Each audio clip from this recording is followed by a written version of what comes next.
नमस्ते times drive family में हूं क्रांति संभव। स्वागत है आप सभी का टाइम्स ड्राइव शो के लेटेस्ट एपिसोड में। एक बार फिर से कुछ नई गाड़ियां नई सवारियां आपके लिए लेकर आए हैं और सबसे पहले वही बताएंगे कि आज के एपिसोड में क्या खास कहानियां हैं आपके लिए। टाइम्स ड्राइव शो के आज के एपिसोड में एक जोरदार आइकॉनिक कार SL55 और आमने सामने होंगी बजाज पल्सर 150 और TVS RTR 160।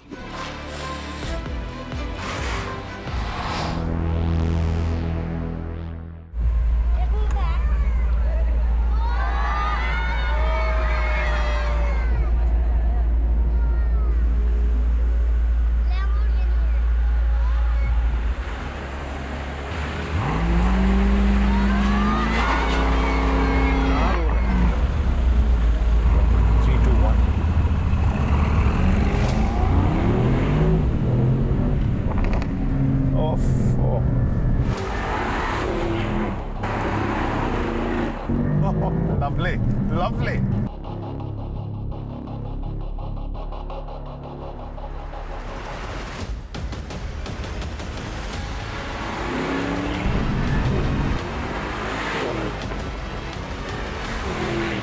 मर्सिडीज कार्स को जब परफॉर्मेंस ओरिएंटेड स्पोर्टी बनाना होता है तब AMG का रोल आता है। वहाँ पे सस्पेंशन, बॉडी, फ्रेम वगैरह या इंजन, इन सब में जो तब्दीलियाँ होती हैं, जैसा हम जानते हैं AMG वर्जन जो होता है मर्सिडीज गाड़ियों का, वहाँ पर उन्हें तेज़ तर्रार AMG बनाती है। लेकिन बहुत कम ऐसी गाड़ियाँ होती हैं जिसे AMG पूरी तरह से डिज़ाइन करती है, तैयार करती है। कुछ साल पहले आपको याद होगा SLS काफ़ी चर्चित, काफ़ी डिस्कस्ड कार थी जिसे AMG ने पहली बार तैयार किया था। वैसे ही 7th जनरेशन जो SL है उसे पूरी तरह से AMG ने तैयार किया है।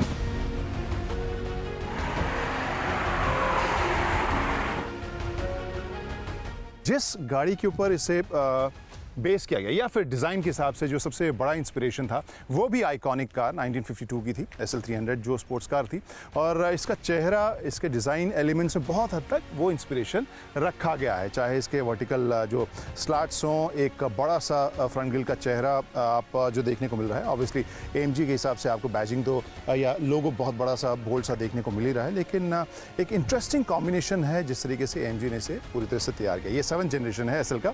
नमस्ते टाइम्स ड्राइव फैमिली, मैं क्रांति संभव। स्वागत है आप सभी का उस वीडियो में जिसमें हम चलाने वाले हैं AMG SL55 4MATIC Plus Roadster। Let's start.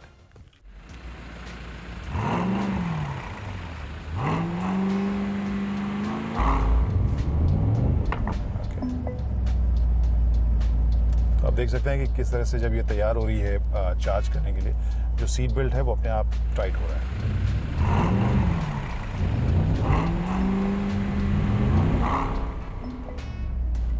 Okay, 3, 2, 1 and go.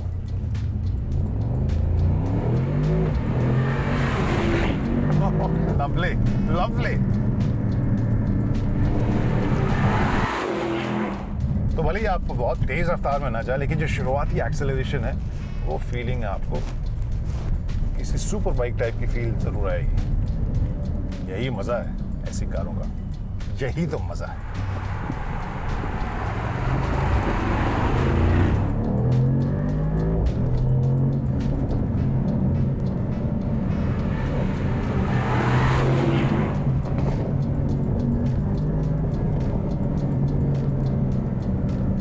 चलिए दोस्तों, तो ड्राइव की शुरुआत हम करते हैं इस SL55 की। और वैसे भी SL काफ़ी इंटरेस्टिंग प्रोडक्ट, आइकॉनिक प्रोडक्ट रही है।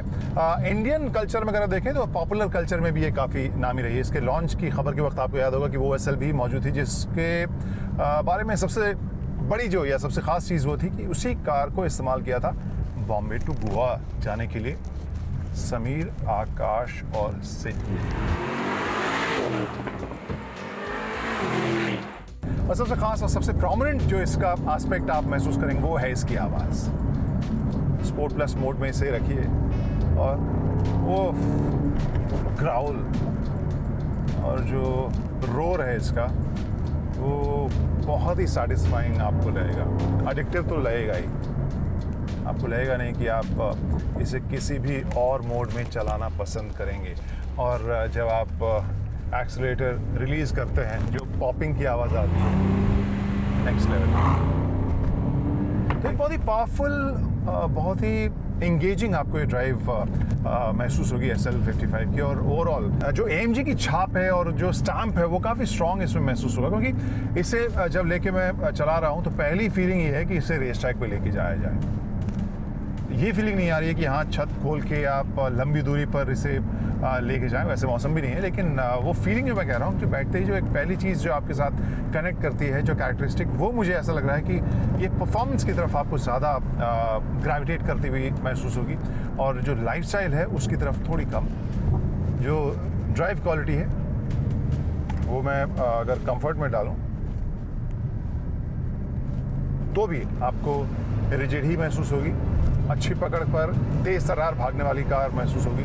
सस्पेंशन हल्का सा आपको वहाँ पे रिलैक्स लगेगा, बट जैसे मैंने कहा जो ओवरऑल कैरेक्टर है वो बहुत ही स्पोर्टी, बहुत ही रेस कार वाली आपको फीलिंग ये देगी। और जो ये कंफर्ट मोड में आवाज़ है, और ये जो आवाज़ है वो आपको कहेगी नहीं कि हाँ आप स्लो जाइए, आप ट्रैक के ऊपर ही जाइए इसे लेके, तभी असली फीलिंग आपको मिलेगी। दो ही सीट है, पीछे जो दो सीट हैं वो चाइल्ड सीट रखने के लिए तो हैं, बट वहाँ बैठने के लिए आपको जगह बिल्कुल ना के बराबर है, सो उसको आप भूल ही जाइए। जो ओवरऑल इसका परफॉर्मेंस है वो बहुत ही परफॉर्मेंस ओरिएंटेड आपको महसूस होगा जो इसकी ड्राइव है। और इसे लेकर आप, जैसे मैंने बताया, वीकेंड के ऊपर रेस ट्रैक पर फटाफट पहुँचना चाहेंगे तो इसकी पर्सनैलिटी मोरलेस वही महसूस होगी आपको। एक बहुत ही इंटरेस्टिंग डिलेमा मैं महसूस कर पा रहा हूँ कि यहाँ इसे लेकर कुछ घंटे ड्राइव करें, वैसी फीलिंग आपको शायद ना आए जो इसका फ्रेम है, सस्पेंशन है, जिस तरह का परफॉर्मेंस है, लेकिन जो इसकी आवाज़ है वो सुनने के लिए आई गेस कुछ घंटे तक मैं इसे ड्राइव कर सकता हूँ।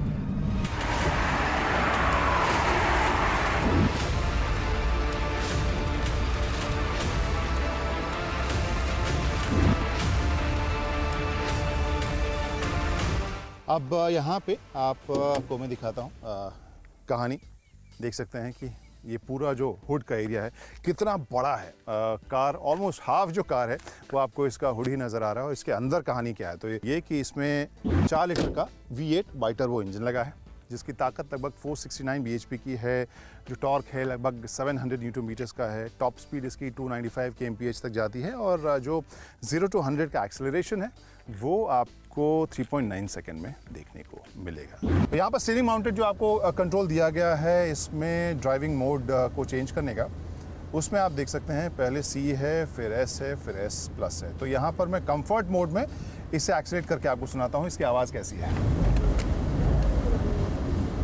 और अब इसे स्पोर्ट प्लस में डालता हूँ तो ये पूरी तरह से जो रोरिंग है वो बहुत ही गजब की आवाज़ आपको सुनाई देती है इस कार से। और उसके बाद थोड़ी बहुत पॉपिंग भी सुनाई देगी। तो इस आवाज़ में काफ़ी आपको दम महसूस होगा, काफ़ी दमदार ये आवाज़ है। और अगर हाँ स्पोर्ट्स कार आप चला रहे हैं, ऐसी आवाज़ ना आए फिर क्या फ़ायदा, तो वहाँ पे कोई शिकायत आपको महसूस नहीं होगी। अब जो तीसरा एलिमेंट है जो सबसे ख़ास, जो शायद अगर इस तरह का इंजन, इस तरह की आवाज़ नहीं होती तो मैं कहानी वहीं से शुरू करता, और वो है इसका रूफ। तो वहाँ पर यहाँ पे कंट्रोल दिया गया है स्क्रीन के ऊपर ही, जहाँ मैं करता हूँ इसे बंद। और स्क्रीन इस टच से ही कंट्रोल जो है वो जो रूफ के खुलने और बंद करने का दिया गया है। और एक चीज़ जो मैं महसूस कर पा रहा हूँ वो ये कि धूप काफ़ी है। और इसके बाद जो स्क्रीन है उस पर जब मैं कंट्रोल ये ऑपरेट कर रहा था तो स्क्रीन जो है वो काफ़ी आपको गर्म महसूस होगा, मतलब अनकंफर्टेबल लेवल का गर्म ये आपको महसूस होगा। और यहाँ पर देखिए कितनी तेज़ी से ये रूफ़ जो है वो खुलता भी है, लगभग 16 सेकंड का वक्त ये रूफ़ लेता है। और आप कौन से स्टेज में है रूफ़ के खुलने का वो आपको एनिमेशन के ज़रिए इस स्क्रीन पर देखने को मिलता है।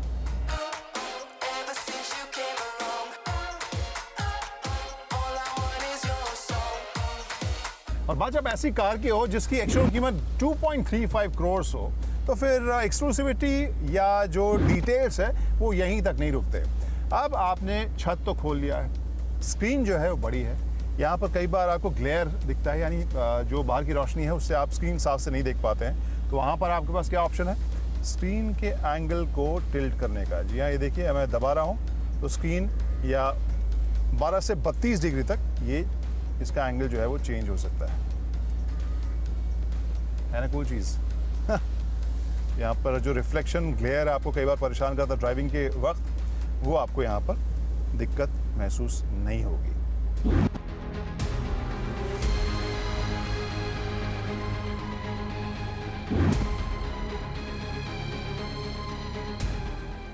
तो आखिर वही सवाल कि बिंदु कहाँ विश्राम करती है, तो बिंदु विश्राम कर रही है भाई इसके परफॉर्मेंस के ऊपर। अगर आप एक आइकॉनिक ब्रांड चाहते हैं, दिखने में जो बहुत ही खूबसूरत, बहुत ही डिस्टिंक्ट आपको लगे, परफॉर्मेंस में आपको बहुत ही ताबड़तोड़ लगे, और आप जहाँ से गुजरें सभी आपकी तरफ, आपकी गाड़ी की तरफ घूमें, अगर ये सब आपको शौक़ है तो फिर SL55 है आपके लिए।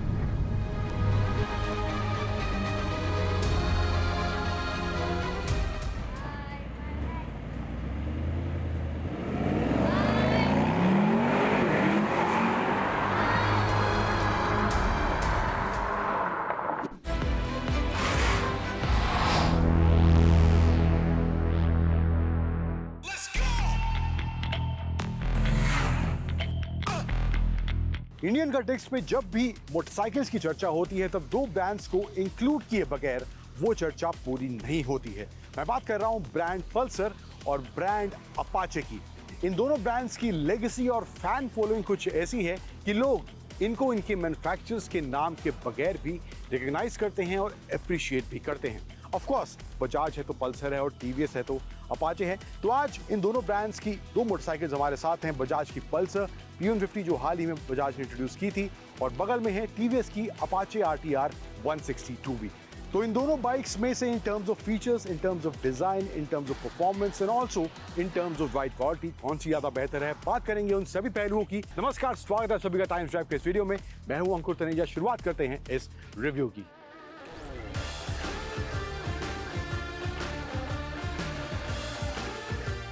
तो पहले बात कर रहे थे कुछ डिजाइन वाले एलिमेंट्स दोनों बाइक में किस तरह देखने को मिलते हैं। फ्रंट फेस की बात करूं तो यहाँ पे हेडलैम्प्स में जो है प्रोजेक्टर हेडलैम्प्स का इस्तेमाल करा गया है इस पल्सर P150 के अंदर, एंड जो इंडिकेटर्स हैं वहाँ पर हेलोजन बल्ब का इस्तेमाल करा गया है, वहाँ पर कोई LED नहीं है। थोड़ा ज़्यादा aggressive in terms of design मैं कहूँगा कि पल्सर लग रही है। फिर आते हैं इस अपाचे के फ्रंट हेडलैम्प्स पर। यहाँ पे टीवीएस में जो है इसके हेडलैम्प्स में LED हेडलैम्प्स दिए गए हैं जो कि रिफ्लेक्टर बेस्ड हैं, एंड ऑल्सो यहाँ पे सेंटर में बड़ी सी टीवीएस की बैजिंग भी यहाँ देखने को मिल रही है जो कि इसके हेडलैम्प के अंदर ही इधर दी गई है। इंडिकेटर्स जो हैं इसमें भी हेलोजन बल्ब के साथ आते हैं, यहाँ पर भी LED का इस्तेमाल नहीं करा गया है। फ्रंट में जो है यहाँ पर इसमें टेलीस्कोपिक फोक्स दोनों बाइक्स में देखने को मिलेंगे, एंड दोनों बाइक्स में फ्रंट में हिट का ऑप्शन आता है, एंड ABS भी इन दोनों बाइक्स में ऑफर करा गया है। हालांकि वो सिंगल चैनल ABS है, लेकिन दोनों बाइक्स में ABS देखने को मिलता है। टायर्स की बात करूँ साइज़ की, तो इस जो TVS में साइज़ दिया गया है 17 इंच 90 सेक्शन के टायर्स इस TVS की अपाचे में दिए गए हैं, और बजाज की पल्सर की साइज़ की बात करूँ तो इसमें भी सेम 17 इंच 90 सेक्शन के टायर्स इस बजाज की पल्सर में फ्रंट टायर यहाँ पे दिया गया है। डिज़ाइन की बात करूँ साइड प्रोफाइल की, तो इस बजाज की पल्सर में यहाँ पे टैंक का जो साइज़ है ये थोड़ा ज़्यादा मस्कुलर या कहें कि थोड़ा ज़्यादा macho in terms of design और फील ओवरऑल जो बाइक की जिस तरह देखने को मिल रही है साइड प्रोफाइल से यहाँ पर इस बजाज की पल्सर में मिल रहा है कंपेयर टू TVS अपाचे। यहाँ काउल दिया गया है, वहाँ पे भी काउल दिया गया है, वहाँ पे TVS का लोगो है। ग्राफिक्स स्लाइटली बेटर मैं कहूँगा in terms of colour combination, थोड़े अपाचे में देखने को मिल रहे हैं। थोड़ा ज़्यादा प्रेजेंस बेटर यहाँ बजाज की पल्सर में देखने को इधर मिल रहा है। बड़ी सी पल्सर की ब्रांडिंग है, यहाँ पे थोड़ा सा कार्बन फाइबर वाला फील देने की कोशिश करी गई है। P150 की ब्रांडिंग यहाँ देखने को मिल रही है, एंड स्प्लिट सीट्स का इस्तेमाल इसमें करा गया है। एंड पीछे की तरफ आएँ तो यहाँ पे जो टेल लाइट्स हैं इसमें LED का इस्तेमाल करा गया है। सेम हेलोजन बल्ब यहाँ पे इंडिकेटर्स में देखने को मिल जाते हैं। रियर में जो टायर दिया गया है इस पल्सर में वो है 17 इंच 110 सेक्शन का, जबकि जो TVS की अपाचे में टायर है वो 17 इंच का ही है, लेकिन 130 सेक्शन का टायर इस TVS की अपाचे में देखने को मिलता है। Slightly bigger in terms of dimension यहाँ पे टायर इस TVS के अपाचे में दिया गया है। डिस्क ब्रेक दोनों में है, आपको सिंगल चैनल ABS है, पीछे भी डिस्क ब्रेक देखने को मिल जाती है। यहाँ पे RTR 160 की ब्रांडिंग एंड वही TVS जैसे इंडियन लोगो देता है अपनी बाइक्स में, तो यहाँ पर साइड में भी देखने को मिल रहा है। ग्राफिक्स कुछ यहाँ पर भी पीछे की तरफ दिए गए हैं, एंड सीट जो है यहाँ पे सिंगल सीट देखने को मिल रही है, स्प्लिट सीट यहाँ पे इसमें नहीं दी गई है। इसके अलावा यहाँ पे आएँ साइड में, तो जैसे कि मैं बता रहा था, काउल काफ़ी बड़ा है यहाँ पे, बट ओवरऑल जो प्रोपोर्शन है टैंक का थोड़ा छोटा या थोड़ा कॉम्पैक्ट आपको कंपेयर टू पल्सर इसमें देखने को मिलेगा। एंड सेंटर में भी यहाँ देखेंगे कुछ ग्राफिक्स दिए गए हैं, ये सिल्वर रेड कॉम्बिनेशन में रेसिंग सीरीज 1982 की ब्रांडिंग यहाँ पर इसमें देखने को मिलती है, जो टीवीएस की अमूमन बाइक्स में दी जाती है। रियर सस्पेंशन की बात करें तो इसमें जो है टीवीएस के अपाचे में ट्विन शॉक्स दिए गए हैं, गैस चार्ज शॉक्स देखने को मिलते हैं दोनों साइड में। एग्जॉस्ट जो है इसका अप स्विफ्ट यहाँ पे देखने को मिलता है, कुछ इस तरह से आरटीआर की ब्रांडिंग भी यहाँ पे इसमें दी गई है, जबकि बजाज की पल्सर में मोनोशॉक दिया गया है, सिंगल मोनोशॉक रियर में देखने को मिलता है। एग्जॉस्ट जो है इसका अंडर वैली एग्जॉस्ट यहाँ पर इस P150 में देखने को मिलता है, जो यहाँ पे आप देख सकते हैं। एग्जॉस्ट की बात हो रही है तो एग्जॉस्ट नोट कैसा है दोनों बाइक्स का वो भी मैं आपको सुना देता हूँ।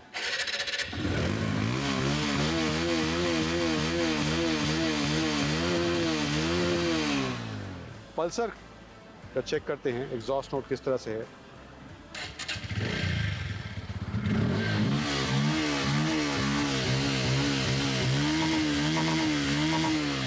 बात करें कुछ फीचर्स की तो यहाँ पे जो स्क्रीन दिया गया है फुल डिजिटल स्क्रीन यहाँ देखने को मिलता है।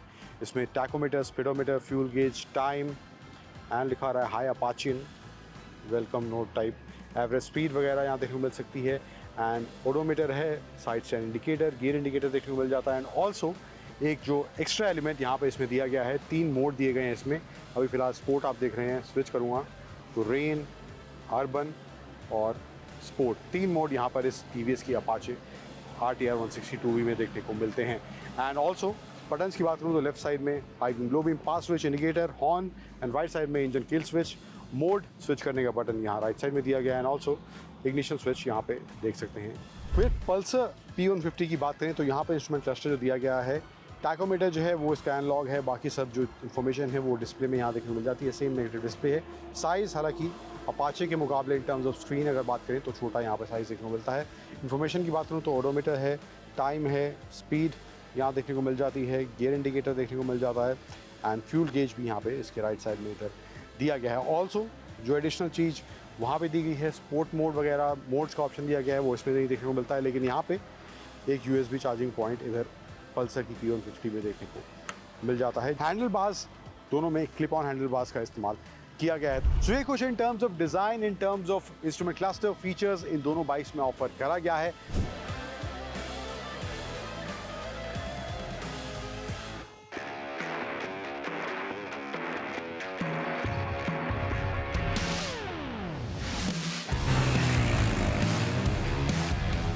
अब दोनों बाइक्स बजाज की पल्सर P150 और टीवीएस की अपाचे RTR 160 2V को आमने सामने रखने के बाद परफॉर्मेंस, राइड क्वालिटी कैसी लगती है बात करते हैं उसकी। तो पेपर की बात करें तो वहां पर अपाचे के numbers in terms of power, in terms of torque थोड़े ज़्यादा पल्सर P150 मुकाबले देखने को मिलते हैं। ओवरऑल जो वेट है वो भी 2 kg कम है टीवीएस की बाइक का, और अपाचे का फ्यूल टैंक 12 लीटर का है और P150 का फ्यूल टैंक जो है वो 14 लीटर्स का देखने को मिलता है। ग्राउंड क्लियरेंस दोनों की सेम है 790 मिलीमीटर्स की। तो परफॉर्मेंस की बात करें तो थोड़ी सी तेज तर्रार अपाचे महसूस होती है कंपेयर टू पल्सर P150, और वो स्लाइटली बेटर जो नंबर पेपर पर देखने को मिलता है वो इसकी राइड के दौरान भी महसूस होता है, इसको चलाने के दौरान। स्लाइटली बेटर एक्सलेरेशन भी मैं कहूँगा जो स्टार्टिंग में है वो बेटर थोड़ा अपाचे में देखने को मिलता है। बट ओवरऑल परफॉर्मेंस की बात करूँ तो वहाँ पर पल्सर P150 का ओवरऑल परफॉर्मेंस मुझे ज़्यादा अच्छा देखने को मिला है, और ये P150 काफ़ी रिफाइंड कंपेयर टू अपाचे महसूस होती है थ्रू आउट राइड के दौरान। सस्पेंशन ब्रेकिंग की बात करूं तो वहाँ पर जो है थोड़ी सी बेटर एब्जॉर्प्शन मैं कहूँ सस्पेंशन की जो है वो पल्सर P150 में देखने को मिलती है। जो पॉट होल्स वगैरह अचानक से आते हैं या स्पीड ब्रेकर आता है तो वहाँ पर ज़्यादा बेटर एब्जॉर्प्शन सस्पेंशन के थ्रू पल्सर की P150 में देखने को मिलती है कंपेयर टू टीवीएस अपाचे। फिर एक इशू जो मुझे अपाचे में महसूस हुआ इसकी राइड के दौरान, तकरीबन 2 से 3 घंटे के आसपास दोनों बाइक्स को मैंने चलाया, तो जो इसका फुट पैक का पोजीशन है, फ्रंट फुट पैक का पोजीशन है वो थोड़ा सा ऑकवर्ड मुझे फील हुआ, और जो टैंक का साइज़ है वो भी काफ़ी छोटा है, तो वो कॉन्फिडेंस जो राइड के दौरान बाइक की पकड़ से मिलता है वो थोड़ा सा मुझे मिसिंग इस अपाचे में देखने को मिला है। बट P150 में वो मामला सॉर्टेड मुझे फील हुआ है, वहाँ पर कोई इशू इस चीज़ को लेकर देखने को नहीं मिला है। ब्रेकिंग की बात करूँ तो डिस्क ब्रेक का ऑप्शन दोनों बाइक्स में है, सिंगल डिस्क ब्रेक और ड्यूल डिस्क ब्रेक का ऑप्शन P150 में है, और अपाचे की बात करूँ तो उसमें ड्रम ब्रेक, डिस्क ब्रेक और डिस्क के साथ एक ब्लूटूथ वाला वेरिएंट भी इस अपाचे में देखने को मिलता है जो कि पल्सर में नहीं दिया गया है। तो ब्लूटूथ वाला ऑप्शन एडिशनल टीवीएस की अपाचे में ही मिल सकता है अगर आपको वो चाहिए तो। अब ओवरऑल एज अ पैकेज की बात करूं तो थोड़े ज़्यादा features yes of course TVS की अपाचे में देखने को मिलते हैं। वहाँ पे राइड मोड्स का ऑप्शन दिया गया है और तीनों राइड मोड में अलग तरह का पावर और टॉर्क भी फील होता है और पल्सर P150 में वो राइड मोड देखने को नहीं मिलते और ब्लूटूथ का ऑप्शन भी टीवीएस के अपाचे में दिया गया है जो कि पल्सर की P150 में देखने को नहीं मिलता है। फिर दूसरी तरफ जो रिफाइनमेंट का लेवल है वो पल्सर की P150 में ज़्यादा बेहतर देखने को मिलता है कंपेयर टू टीवीएस अपाचे और मुझे लगता है ज़्यादा कंफर्टेबल पोस्चरिंग जो है वो भी पल्सर की P150 में देखने को मिलती है compare to TVS Apache. Price की बात करूं तो प्राइस दोनों बाइक्स का बहुत आसपास ही है, बहुत ज़्यादा फर्क नहीं है। 1,16,000 से लेकर 1,19,000 के बीच पल्सर P150 का प्राइस है और 1,19,000 से लेकर 1,26,000 के बीच टीवीएस की अपाचे RTR 160 का प्राइस रखा गया है और इसमें एक एक्स्ट्रा ब्लूटूथ वाला वेरिएंट भी मिलता है। पर ये कुछ चीज़ें हैं इन दोनों बाइक्स को आमने सामने रखने के बाद जो मुझे महसूस हुई है in terms of performance, in terms of ride quality, in terms of features जो दोनों बाइक्स में देखने को मिलते हैं। तो मुझे लगता है अगर आप राइड क्वालिटी, हैंडलिंग, परफॉर्मेंस के हिसाब से बाइक ले रहे हैं तो वहाँ पर ज़्यादा बेटर ऑप्शन मुझे लगता है पल्सर की P150 है। लेकिन अगर आप थोड़े एक्स्ट्रा फीचर्स, थोड़ी एक्स्ट्रा पावर डिलीवरी चाहते हैं, थोड़ा एक्स्ट्रा टॉर्क चाहते हैं तो वहाँ पर टीवीएस की अपाचे RTR 160 भी एक अच्छा ऑप्शन आपके लिए बन सकती है। तो त्योहारों का मौसम आ चुका है, ढेर सारे ऑफर्स भी आ चुके हैं। उनसे जुड़े सभी अपडेट्स आपको टाइम्स ड्राइव के ऊपर, हमारे सभी सोशल मीडिया हैंडल्स, हमारे वेबसाइट के ऊपर लगातार मिल ही रहे हैं और इन केस कोई सवाल है तो आप वो भी हमारे साथ फटाफट भेजिए, शेयर कीजिए। हम कोशिश करेंगे आपकी कन्फ्यूजन को दूर करने की और ये भी वादा कि टाइम्स ड्राइव शो के अगले एपिसोड में कुछ और नई गाड़ियाँ, सवारियाँ हम आपके लिए लेकर आने वाले हैं। तो तब तक के लिए bye bye, drive safely, ride safely and see you soon.